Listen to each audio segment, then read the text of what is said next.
এমাহে বিচনাত ছটফটাই আছে ৰহাৰ দীঘলদৰী কাকতি গাঁৱৰ এজন দৰিদ্ৰ ব্যক্তি।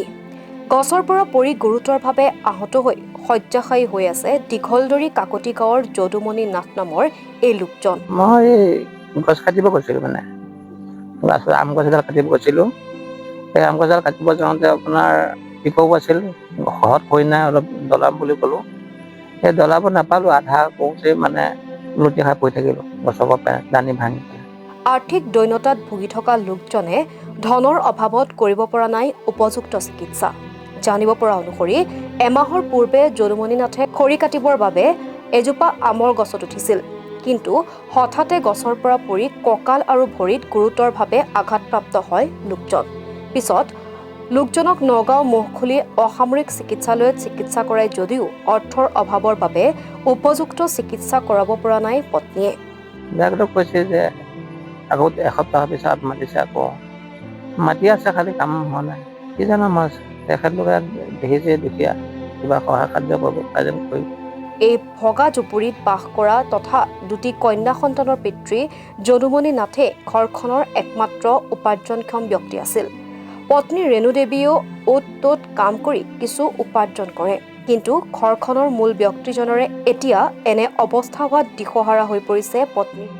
ছোৱালীজনী মোৰ 9ত এবাৰ পঢ়ি আছে। ছোৱালীজনীও পঢ়া শুনা অকণ দিগদাৰ হৈছে। এবাৰ বছৰেকীয়া পৰীক্ষা গৈছে, পঢ়িবই নাপালে দেউতাকৰ এনেকুৱা অৱস্থা দেখিয়ে আপোনালোকৰ ওচৰত প্ৰাৰ্থনা কৰিছো, আপোনালোকে যাতে সহায় কৰে, আপোনাৰ ওচৰত প্ৰাৰ্থনা কৰিছো। আনকি দুয়োগৰাকী কন্যাক লৈ থাকিবলৈও এটা নিৰাপদ ঘৰ নাই এইসকল লোকৰ। পানী কাপোৰেৰে ঢকা জৰাজীৰ্ণ বাঁহৰ ঘৰটোতে দিন কটাইছে চাৰিজনীয়া পৰিয়ালটোৱে।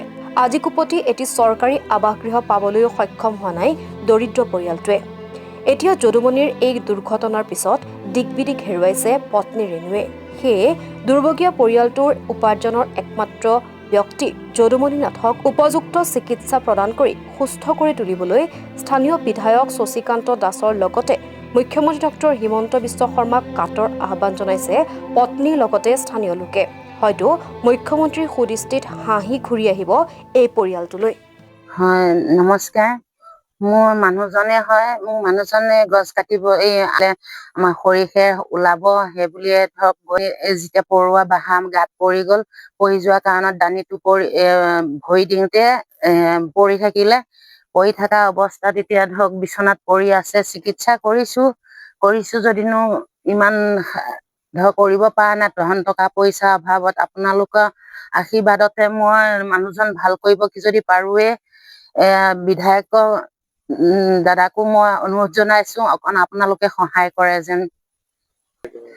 চৰকাৰলৈ অনুৰোধ কৰিছো, ঘৰ চৰ এনেকে অৱস্থা পাতি বেয়া, সোনকালে ঘৰ এটাও দিয়ে যেন। পৰিস্থিতিত বহুত বেয়াতে আমি জীয়াই আছো আৰু মানুহজনে নকৰিলে কওঁতা নাই আৰু। এতিয়া মই নগাঁও মৌফুলিত চিকিৎসা কৰি আছো। আহো, কাম দিয়া নাই, মানে মোৰ মানুহজন পৰি থাকিলে খাবলৈ কৰিবলৈ অসুবিধা হয় অকমান।